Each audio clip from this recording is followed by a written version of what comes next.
চাচা, আপনাদের সময় কি বন্যা হয়েছিল না? বন্যা তো পাইছিলাম 22/2004 দিক দিয়ে একটা। তোমার রঘুনাথপুর মাদ্রাসার আসেনি?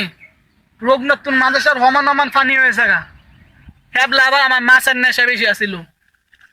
অন্য তো পানি থেকে আর গরমে তো বয়ে থাকতো, আমার হাত কত আছে না। গর্তে পার ওই কলা বাগানে ঢুকলাম, ঢুকে এক কূপ দিলাম, ফের ফেরে সাইডে কলা গাছ ফিরে থাকা।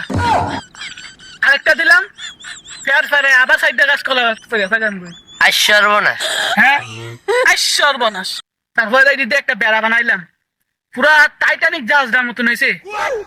কইলে তো বিশ্বাস করত না। এবলা আমার শরীরে বাইসতে একবারে টাড়ি আসিল।